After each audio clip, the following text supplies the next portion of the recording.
Olá, boa tarde. Boa tarde. Boa tarde. O Jornal da Cultura, primeira edição dessa sexta-feira, começa agora. O Brasil tem 13 milhões de desempregados, segundo o IBGE. E o número de trabalhadores subutilizados bate recorde de quase 30 milhões de pessoas. O presidente Jair Bolsonaro se reúne a portas fechadas com o ministro da Educação, Ricardo Vélez Rodrigues. Permanência do ministro está ameaçada depois de idas e vindas na pasta que podem comprometer a superação dos desafios do ensino no país. Os registros históricos do 31 de março de 1964 e seus desdobramentos. O ministro da Justiça e Segurança Pública, Sérgio Moro, autoriza envio de forças de segurança a Moçambique. Depois do ciclone, o país enfrenta o cólera. O parlamento britânico rejeita mais uma vez o acordo do Brexit, mesmo depois da primeira-ministra Theresa May prometer a própria renúncia em troca da aprovação. No esporte, a nomeação da jogadora Janete Arquem para o Hall da Fama do basquete. E no Cine Esporte de hoje, o documentário Memórias do Chumbo, o futebol nos tempos do Condor, sobre as escusas relações do futebol e as ditaduras militares na América do Sul.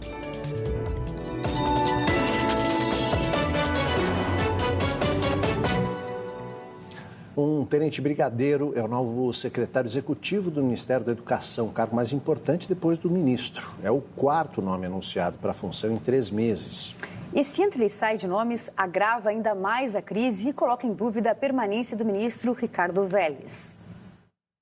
O tenente brigadeiro Ricardo Machado Vieira era assessor especial da presidência do Fundo Nacional de Desenvolvimento da Educação. Ele fica no lugar de Iolene Lima, que foi anunciada como número 2 do MEC, mas nem chegou a assumir o posto. Em 3 meses, foram 16 demissões no MEC. O ministro Ricardo Vélez Rodrigues é considerado o responsável pela crise.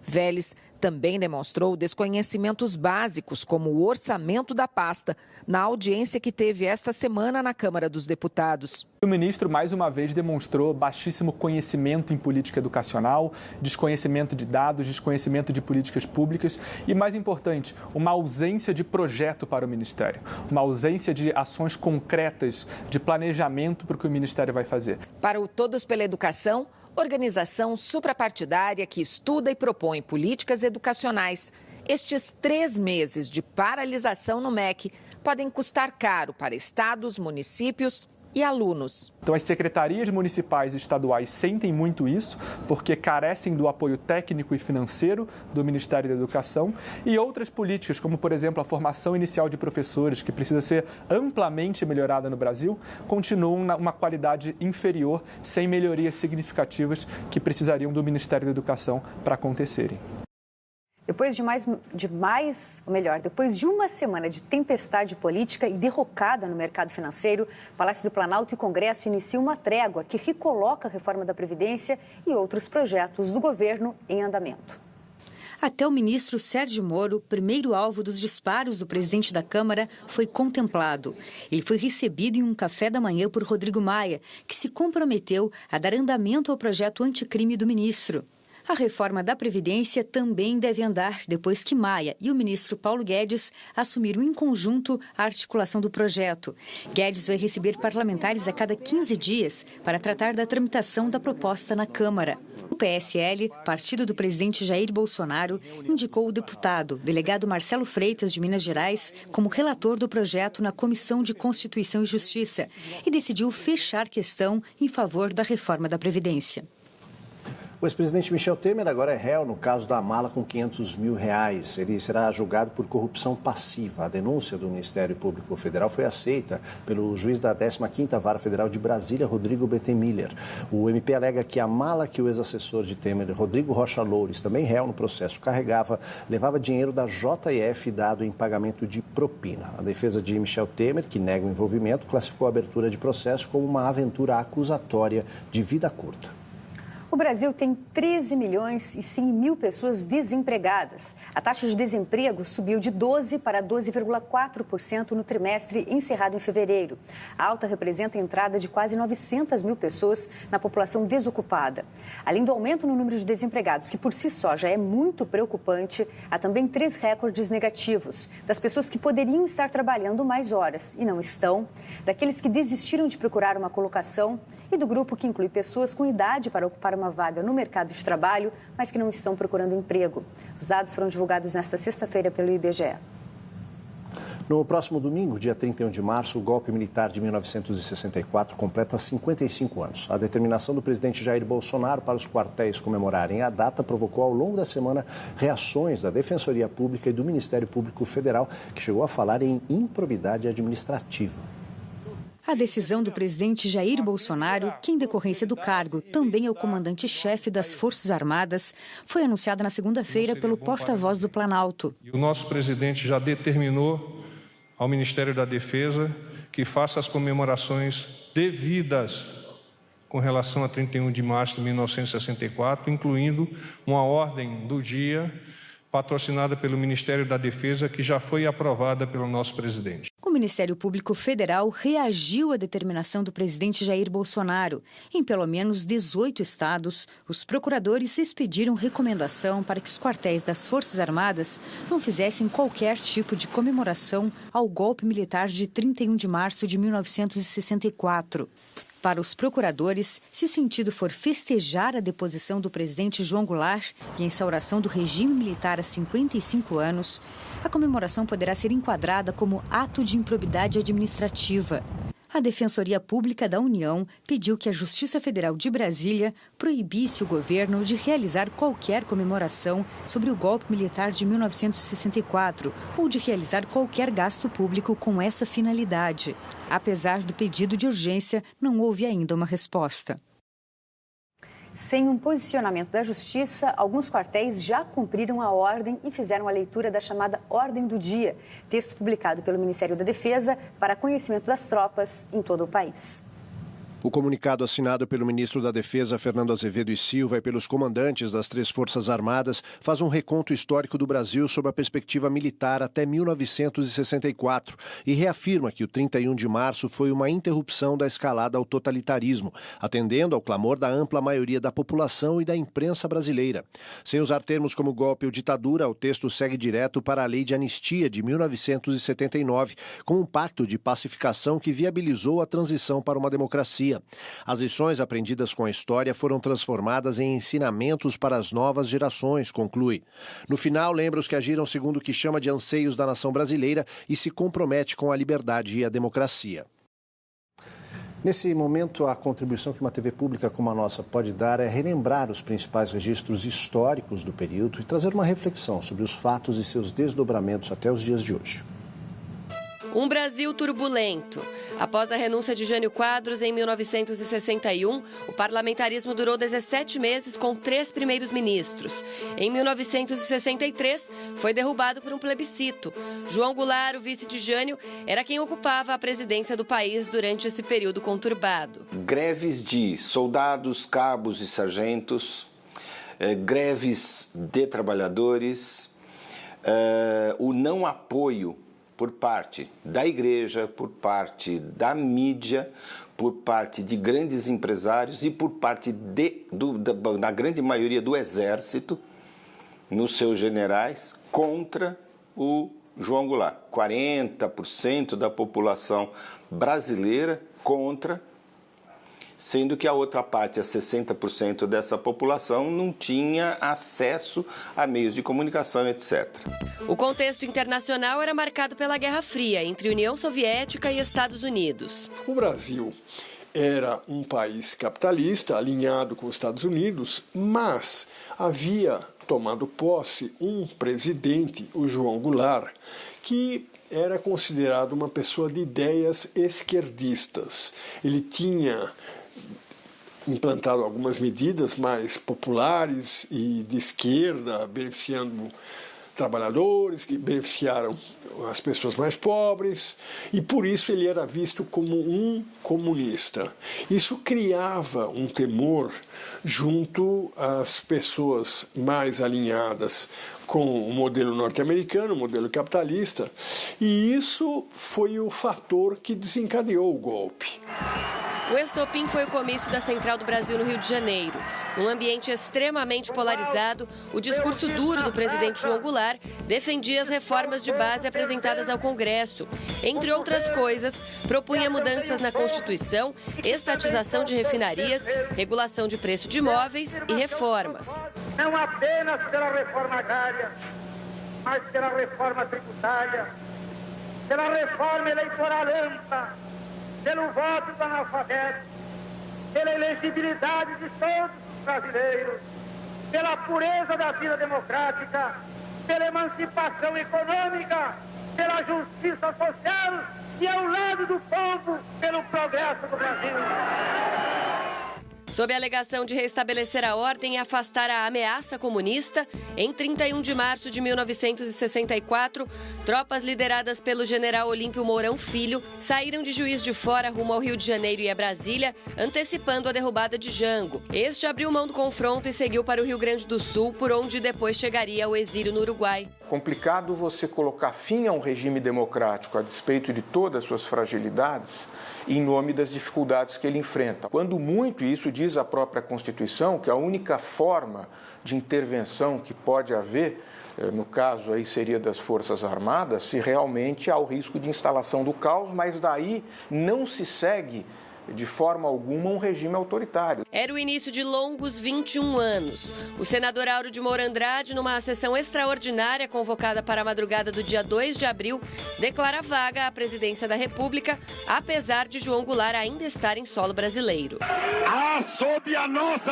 responsabilidade a população do Brasil, o povo, a ordem. Assim sendo, declaro vaga à presidência da República. E nos termos do artigo 79 da Constituição, declaro presidente da República o presidente da Câmara dos Deputados, Ranieri Basílio. Em 2013, o próprio Senado declarou nula a sessão presidida por Auro de Moura Andrade. 64, 65, 66, você ainda tem uma cortina de fumaça que acontece aí dentro do cenário nacional, que, lastreado na Constituição de 46, você tem que olhar para isso dizendo eles seguiam o cardápio constitucional, mas exerciam o poder ditatorial. Em 9 de abril, o Comando Supremo da Revolução, formado pelos 3 ministros militares por decisão do general Castelo Branco, que se proclamara comandante em chefe do Exército e assume o governo, edita o primeiro dos atos institucionais que dariam forma ao regime. Ficavam suspensos por 10 anos os direitos políticos de 100 lideranças de diferentes áreas de atuação. Depois viriam o AI-2 e 3, que determinariam a eleição indireta para presidente e governadores. E o AI-4, que impunha a nova Constituição em 1967. Foi com o ato institucional número 5, instaurado em 13 de dezembro de 1968, que a ditadura assumiu seu caráter mais sombrio, os anos de chumbo. O ato institucional número 5 tem um artigo que diz: nada do que se cometer, vamos dizer, dentro dos marcos desse ato institucional poderá ser revisto pelo Poder Judiciário. Eles deixaram todos os direitos e tiraram as garantias. A maior das garantias, que é o habeas corpus. Apesar da forte repressão e da ameaça constante aos que se opunham ao regime militar, sempre houve movimentos de resistência. Aqui na Catedral da Sé, no centro de São Paulo, 8.000 pessoas participaram de um ato ecumênico em homenagem ao jornalista Vladimir Herzog. Era 31 de outubro de 1975. Era o 7º dia da morte de Vlado, então diretor de jornalismo da TV Cultura. Só em 2012, por ordem da Justiça, o atestado de óbito foi retificado de suicídio para a morte em decorrência de lesões e maus-tratos dentro do Destacamento de Operações de Informação, Centro de Operações de Defesa Interna, o DOI-CODE, do 2º Exército, comandado até o ano anterior à morte do jornalista pelo coronel Carlos Alberto Brilhante Ustra. Mas a foto de Herzog não foi o primeiro registro dos abusos de Estado. Em 1970, o antropólogo Gesco von Puttkamer filmou a formatura da primeira turma da Guarda Rural Indígena em Belo Horizonte. No desfile, 2 índios feitos soldados levavam um terceiro pendurado num pau de arara, uma das práticas usadas pela repressão aos dissidentes, além dos sufocamentos, fuzilamentos clandestinos, estupros, choques e espancamentos. Nas 2 décadas de avanço sobre direitos e sobre a mata, pelo menos 8.000 índios foram mortos. Entre os brancos, o relatório final da Comissão Nacional da Verdade, concluído em 2014, apontou 434 mortos e desaparecidos e responsabilizou 377 agentes repressores. A Comissão da Verdade teve um problema grave. Ela não recebeu as informações. necessárias. Nós temos documentos conservados desde a Guerra do Paraguai, mas não temos informações sobre os demais movimentos, porque isso implicava em revelar o que tinha sido feito dos corpos dos militantes desaparecidos. Em 2009, o Clube Militar publicou uma lista de 126 militares e civis mortos pelo que chamou de irracionalismo do terror.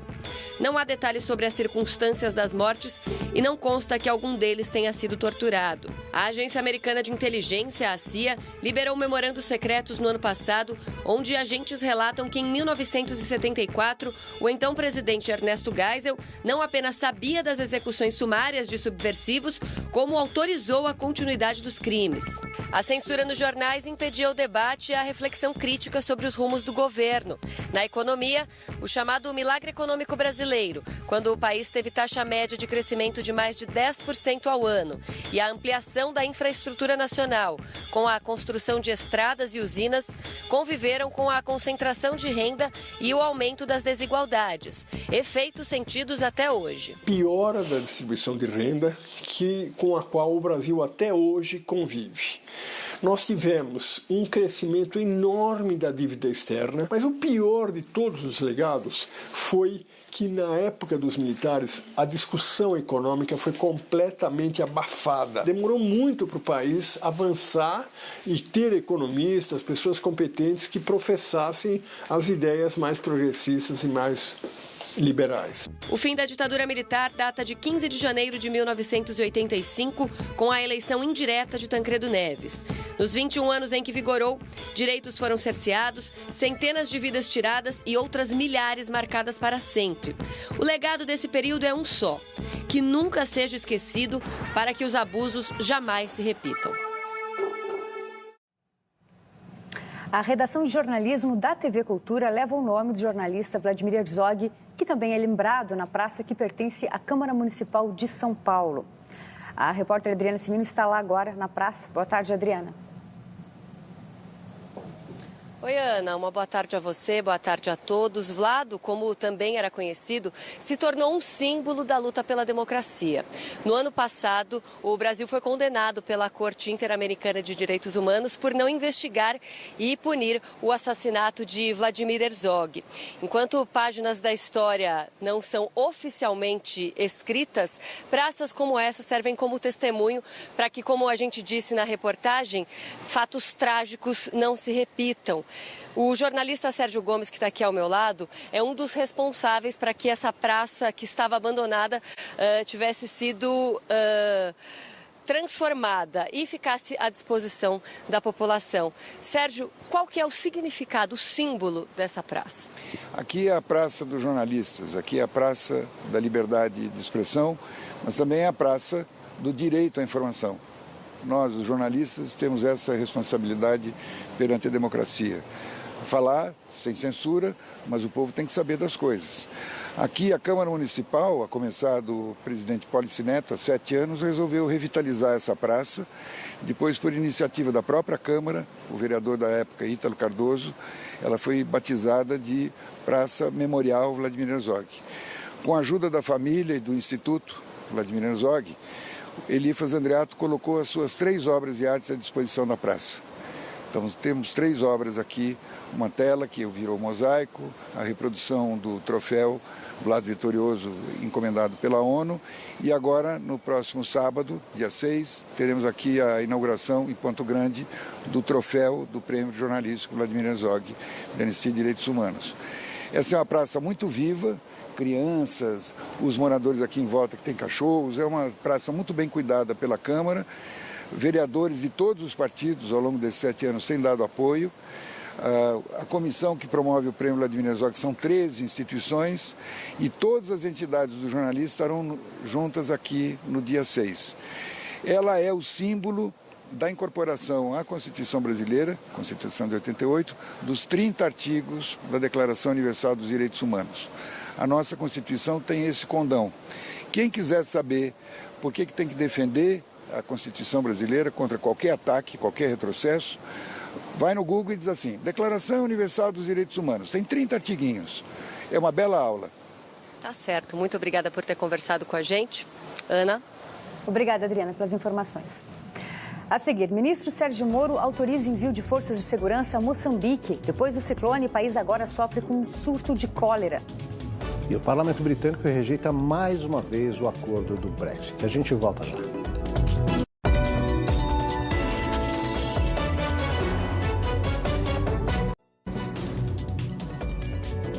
A passagem do ciclone Idai pela África já deixou mais de 800 mortos. A maior ameaça agora são as doenças, como cólera. Mais de 100 sobreviventes já foram infectados só em Moçambique. Depois da passagem do ciclone Idai pela costa oriental da África, a água parada, os corpos de animais em decomposição e a falta de higiene levaram ao aparecimento de doenças como a cólera, além de malária e de surtos de diarreia. O ministro do Meio Ambiente de Moçambique, Celso Correia, afirmou que 139 casos de cólera já foram confirmados na cidade de Beira, a mais atingida de Moçambique. Disse ainda que o governo deverá vacinar cerca de 800 mil pessoas. Os doentes serão atendidos em 9 clínicas de emergência. A Organização das Nações Unidas estima que 75 mil grávidas foram afetadas pela passagem do ciclone em Moçambique e que 70% dos partos previstos para os próximos meses poderão registrar complicações potencialmente fatais. Nos 3 países africanos atingidos pelo Idai, Moçambique, Malawi e Zimbábue, o número de mortos já chega a 808. O Brasil vai enviar equipes de busca e salvamento para ajudar na assistência a Moçambique. Em votação decisiva, o parlamento britânico reprovou pela 3ª vez acordo para a saída do bloco europeu. Com a decisão, o divórcio será em 12 de abril. A permanência no cargo da primeira-ministra Theresa May, que prometeu renunciar em troca da aprovação, não está garantida. Campeã mundial em 1994, a brasileira Janete Arquem vai integrar o Hall da Fama do basquete. Ela vai ser a 3ª brasileira na lista de honrarias dos maiores nomes do esporte na modalidade. Vamos ver. Além de Janete, Hortência e Magic Paula, já integram o seleto grupo de jogadoras homenageadas brasileiras. Faltava mais uma campeã mundial e medalhista olímpica. Precisa nos fundamentos e agora na história do esporte mundial. Janete Arquem, que foi destaque na seleção brasileira, em clubes brasileiros e na Liga Profissional Norte-Americana, vai ganhar um lugar no Hall da Fama da Federação Internacional de Basquete, a FIBA. A federação anunciou nesta semana o nome da brasileira e mais 10 indicados a integrarem a famosa lista da classe 2019. Janete usou o Instagram para agradecer a indicação e disse que a sensação de fazer parte desse grupo seleto é indescritível. A cerimônia acontecerá durante a Copa do Mundo de Basquete, que será realizada em agosto na China. Muito bem, no Cine Esporte de hoje, o documentário Memórias do Chumbo, futebol nos tempos do Condor, que investiga as relações entre o futebol e os braços armados das ditaduras militares em 4 países da América Latina: Brasil, Argentina, Chile e Uruguai. Vamos ver. Com um episódio destinado à história de cada país, o filme remonta ao período de instalação das ditaduras militares e as contextualizam com as seleções nacionais de futebol, que foram utilizadas pelos militares como instrumentos de propaganda do regime totalitário. O Brasil dos anos 60 ainda vivia euforia com o desenvolvimento proposto por Juscelino Kubitschek, que prometera 50 anos de avanços em 5. O período de mudanças ganhou amplidão a partir de 7 de setembro de 61, quando João Goulart assumiu a presidência. No dia 1º de abril de 64, os militares deram início a um dos períodos mais conturbados e sangrentos na história do Brasil. A ditadura militar, período que durou mais de 20 anos. Memórias do Chumbo, o futebol nos tempos do Condor, é inovador do ponto de vista histórico-documental, pois remonta e revela novos detalhes e ângulos sobre um período trágico do Brasil, tendo como pontapé inicial o futebol, esporte que é considerado alienante às massas, mas que sem dúvida se confunde com os fatos de nosso país, assim como os nossos vizinhos geográficos e povos irmãos, que foram vitimados pela ditadura militar na Argentina, Uruguai e Chile. Pra frente, Brasil, no meu coração. O Jornal Cultura, primeira edição dessa sexta-feira, termina aqui. Uma ótima tarde para você. Agora você acompanha o programa Panorama. Ótima tarde, bom fim de semana. Até amanhã, hein? Tchau.